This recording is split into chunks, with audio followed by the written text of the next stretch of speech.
So much has already been said and written about Grand Theft Auto 3 and its follow-up Grand Theft Auto Vice City that I'm really just going to cut to the chase here. If you want a full explanation of the games, the text review goes into a little more depth. So let's just focus instead on these Xbox versions of the game and what actually makes them the best versions of the games ever released. The main difference found in the Grand Theft Auto Double Pack is that the graphics have been bumped up quite a bit, actually. These games started out on the PS2 and then moved to the PC. And the games were cleaned up when they were released on the PC, but then now another level of kind of graphical sheen and polish have been added on top of that PC version. So now you're seeing things like improved lighting. You'll see reflections on the cars. The fire will kind of spout off a little more light to it that makes it look a little more realistic. The game's in Dolby Surround 5.1. The control works really well. That actually takes a little bit of getting used to if you're more familiar with the PS2 or PC versions, but the control in the Xbox version works just as well.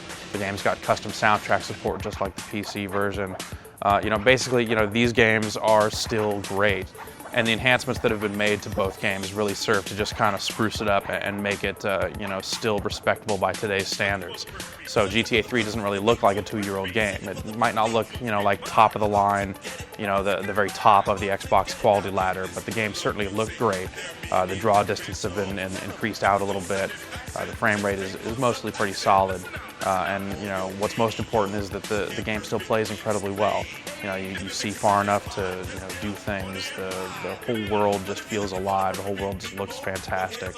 On top of all that, you're getting 2 full games for the price of basically 1 full game. And these are 2 of the fullest full games you'll ever find.